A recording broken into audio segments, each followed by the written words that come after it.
Jam me Enrico Cekon, të përshëndes. Faleminderit që je me mua sot. Përshëndetje, kënaqësi.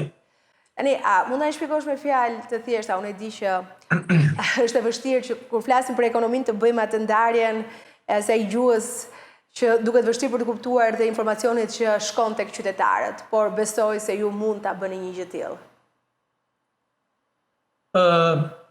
Situata është tek kësaj natyre që kjo çështje e kompensimit është çështje sekondare lidhje me këtë. Kryesore është, duhet të kuptojmë, është që gjithë ata që e kanë pagën më se 100.000 lekë në muaj, ose në total në vit më shumë se 1.2 milion, duhet plotësojnë deklaratën individuale vjetore të të ardhurave gjiva. Të gjithë ata që kanë të ardhura më pak se 100.000 lekë në muaj, po që janë të dy punësuar, duhet të plotësojnë deklaratën. Kanë fëmijë. Se këtu është kuptuar sigur vetëm ata që kanë fëmijë. Jo, kanë fëmijë. Sa duhet të plotësojnë deklaratën. Është detyrim. Tjetër, të gjithë ata që kanë të ardhura të natyrave nga më të ndryshmet, për të cilat nuk kanë paguar 15%, siç e kërkon ligji.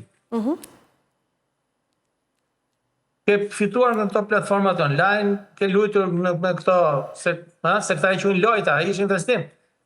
Po ke investuar në këto platformat Forex and cryptocurrency ku diun. Ke punuar jashtë shtetit edhe të kanë ardhur parat në bankë, s'ke paguar 15%. Puna online. Duhet plotësuar deklarata individuale vjetore të ardhura për çdo person. Kjo plotësohet te Albania. Kjo plotësohet te Albania. Te Albania, kur hap faqen e kompjuterit, laptopit, ku diun, në krahun e majt sipër është që duhet të futesh login, të shtypësh atë, që të shkosh te faqja jote. Duhet vendosësh adresën e emailit edhe passwordin që ke ti. Nëse ti nuk ke hapur më përpara faqet e Albania, tani shumë pak njerëz mund mos e kenë profilin te Albania, por le të supozojmë se janë ta. Aty është një opsion. Hall tjetër, inshallah punon njerëz, se ka qelluar që s'punon.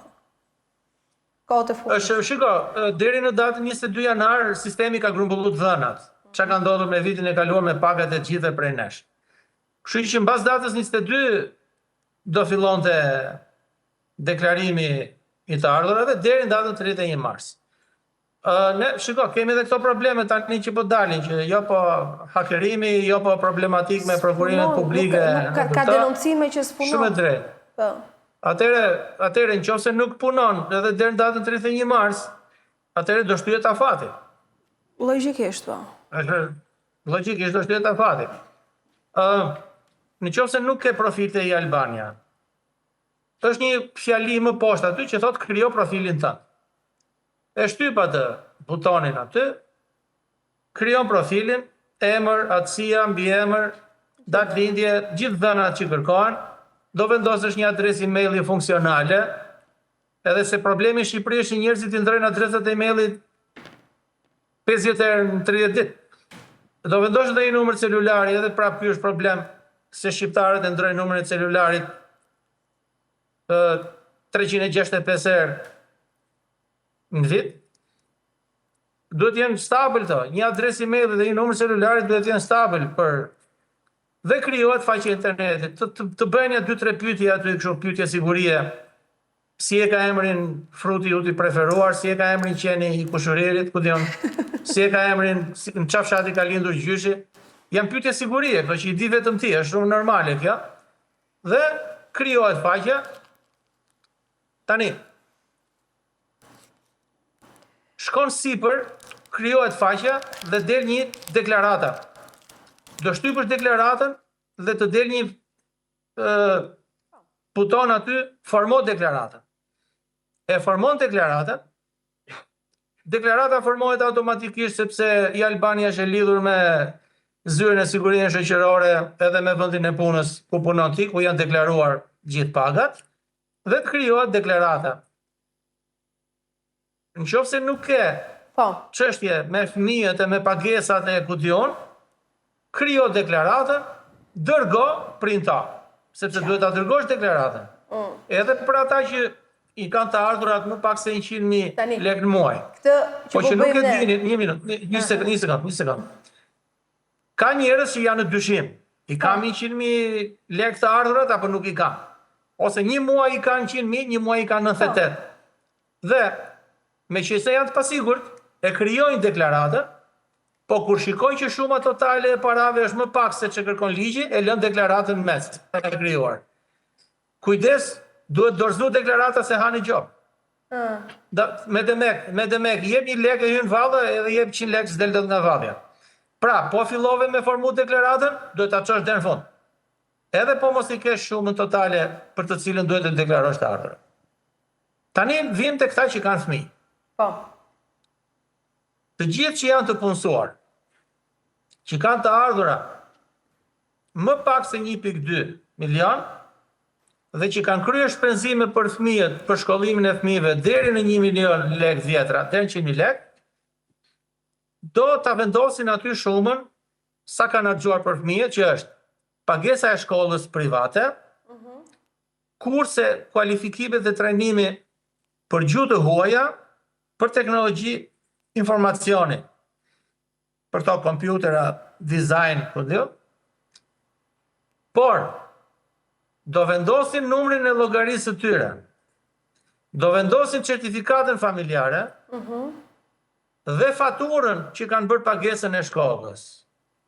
Sepse po nuk i vendosën këto, nuk i kthejnë lekët e numrit llogarisë. Si funksionon? Hapet faqja e internetit, shkojmë te deklarata, krijo deklaratën, dalin të gjithë të dhënat që ke paguar ti rrogën dhe tatimin mbi të ardhurat personale në varësi të rrogës 10%, 13%, 23%, se flasim për vitin 2025, dhe është një kuti aty që thot çështjet e mia te kjo deklarata. Te çështjet e mia ti do vendosësh kam 1 fëmijë, kam 2 fëmijë, i kam paguar shkollën private.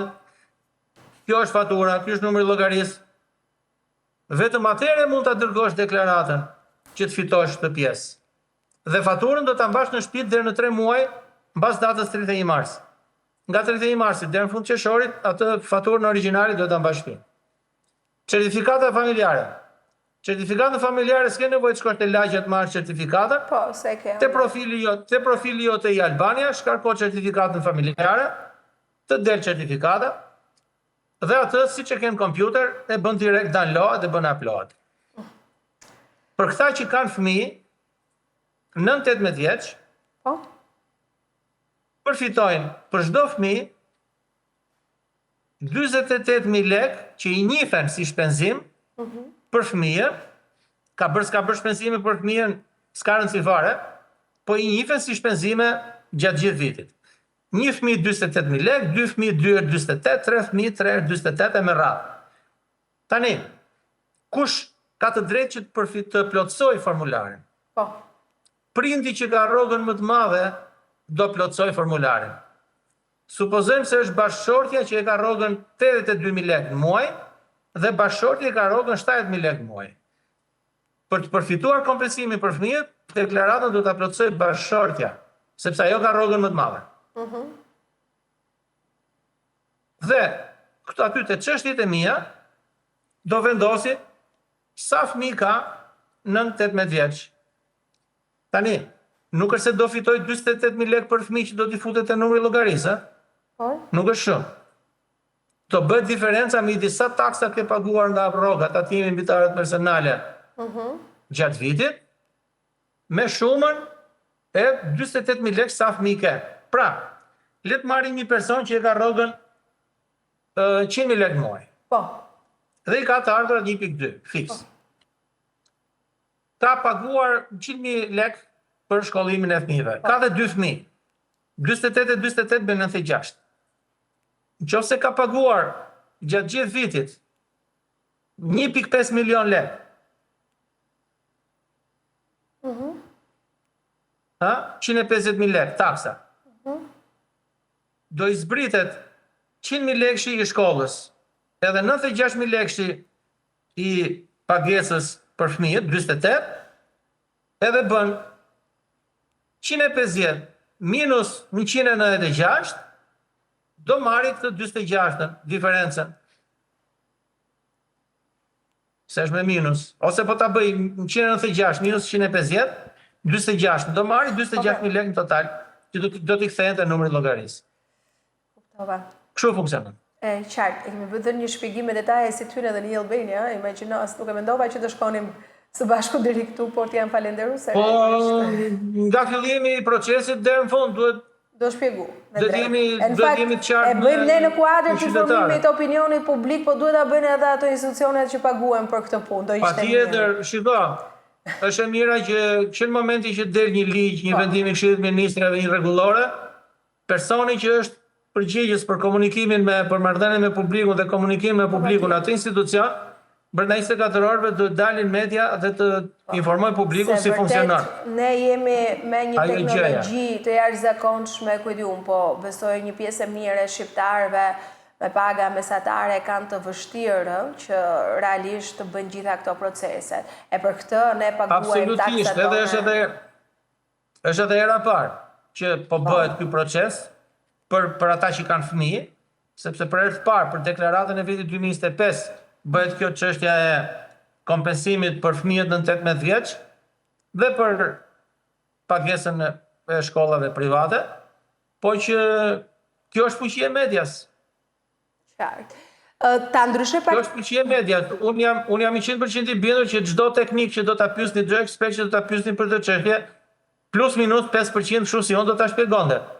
Por është media ajo që bën të mundur që ne të komunikojmë me publikun. Unë individualisht nuk flas dot me 2.400.000 shqiptar. Edhe të dua unë, se s'kam kohë.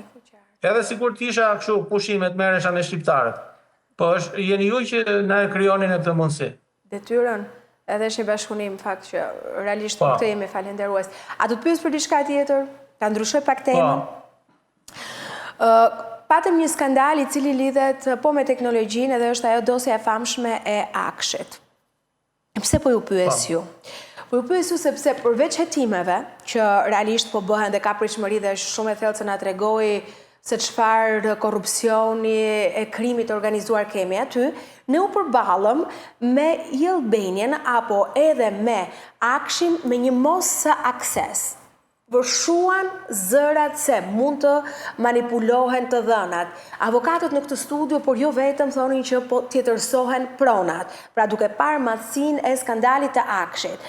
Dhe unë si ekspert dua t'ju pyes, po nëse ndërhyet tek pronat e shqiptarëve, çfarë dëmi i bëhet? A është ky një dëm i kompensueshëm duke qenë se ne kemi një historik që e kemi parë që tek përplasje, tek vrasje, tek ligji i pronave, tek organizmat ndërkombëtar të cilat nuk të investojnë sepse se kemi të rregulluar me ligj çështjen e pronave, e pastaj kemi dhe këtë gjën e botës kriminale ku ndërhyn dhe mundet që realisht ka një lloj pasigurie. Çfarë ndodh me pronat e shqiptarëve? Rekuperohen këto? Nëse ka ndodhur kështu? Jo, çështja është shumë. Që e ka thënë Karl Marxi, kur zotron mjetet e prodhimit, zotron ekonominë. Tokë, punë, kapital.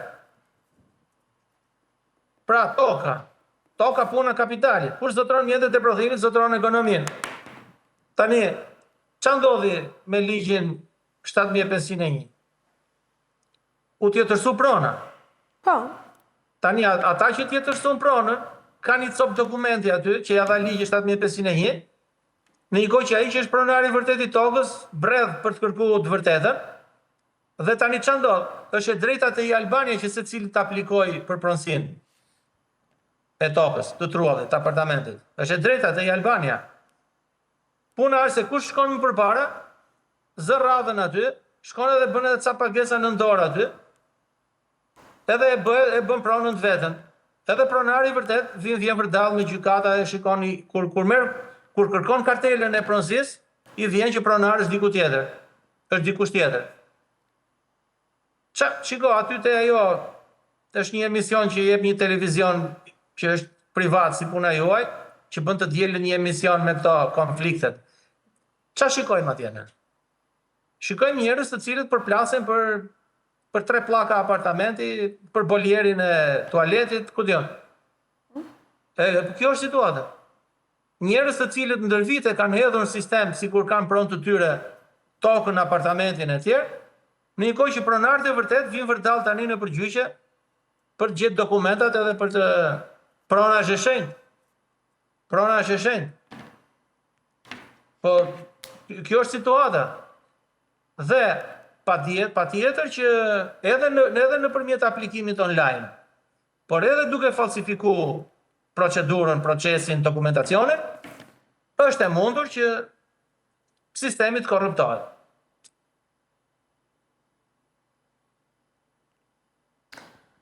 Pra, besoj këtu që dëmi që bëhet bjem dakord së bashku, dëmi që bëhet tek pronat, nëpërmjet vendimarrjes apo dhe botës së krimit, unë besoj që është i pakthyeshëm edhe lë plagë sociale dhe ndër vite. Këtë e bëra si pyetje sepse janë edhe noterët që punojnë çdo ditë që e ngritën si denoncim që nuk mund të rifreskonin certifikatat. Ndërkohë kemi edhe një gjë. Po, sepse noterët kanë të drejtë të rifreskojnë. Ka edhe një çështje tjetër shumë shkurt, se nuk dua t'ju marr kohë se ju jeni leksion, sikurse e keni diskutuar së bashku prakisht. Rënja e Albanias bëri që për 24 orë qytetarët mos kishin mundësi të merrnin medikamente në farmaci. Nëpërmjet stafit tonë ne kemi bërë një vëzhgim. Po, sepse është procedura për marrjen e recetës online e tjera. Po, tani edhe këtu kemi një lloj problemi, po çfarë na shkakton kjo? Në mbarvajtjen e proceseve që duhet të jenë normale për çdo familje, për çdo kategori, cile njëherë me pronat, njëherë me medikamente, jeta bëhet më e vështirë. Po ka dhe situata edhe më të keqe se medikamente.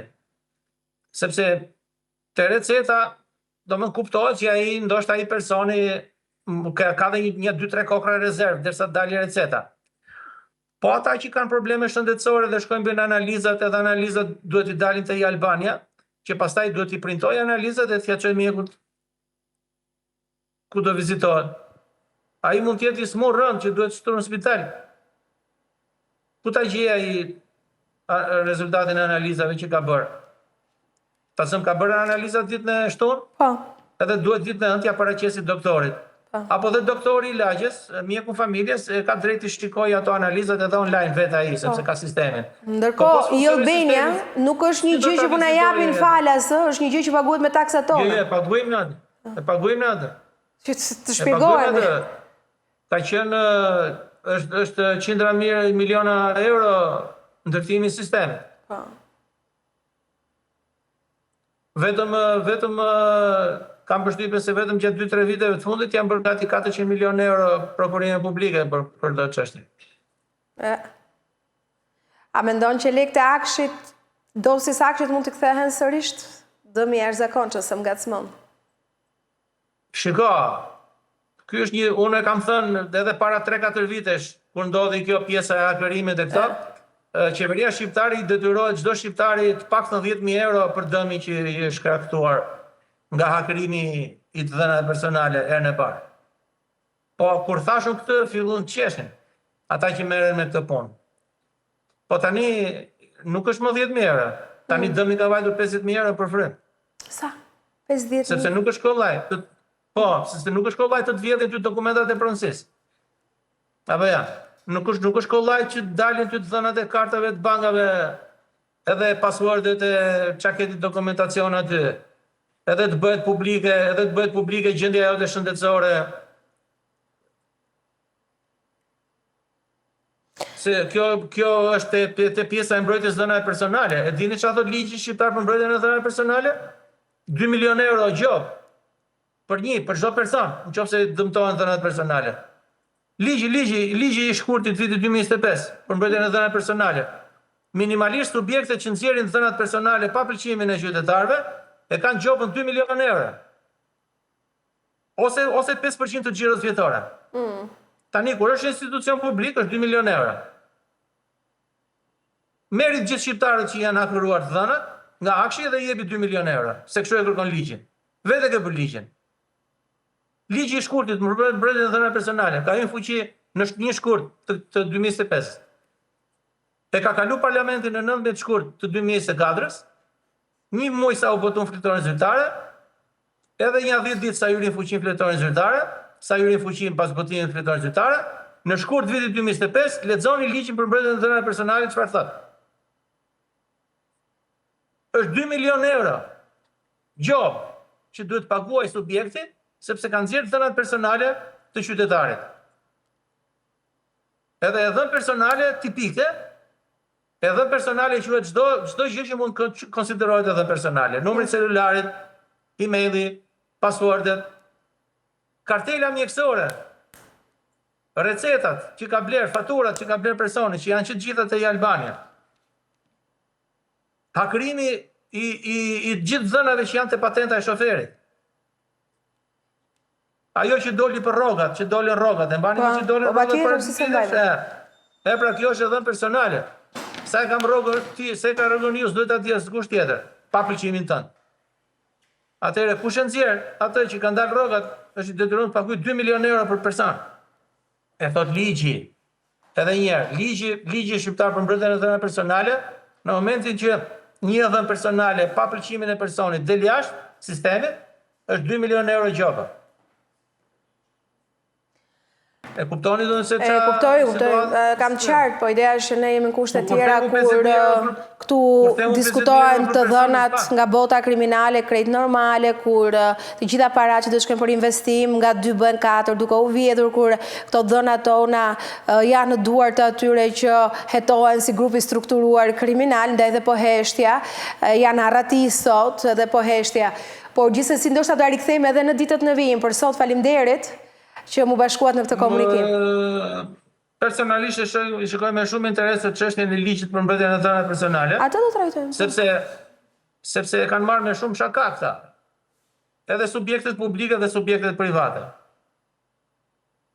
Në një kohë që çdo qytetar, që në momentin që një dhënë e vogël personale i del jashtë sistemit pa pëlqimin e tij, ka drejt shkojnë në gjykat edhe të kërkojë 2 milionë euro. Të shkoj te komisioneri i mbrojtjes së dhënave personale, t'ia kërkoj atij. Se prandaj kemi komisionerin e mbrojtjes së dhënave personale. Për të punë. Ai e filloi iniciativën për të bërë ligjin sipas direktivës Bashkimit Evropian për GDPR, General Data Protection Regulation, të vitit 2018. Sepse ligji shqiptar i mbrojtjes së dhënave personale bazohet në rregulloren në direktivën e Bashkimit Evropian të vitit 2018.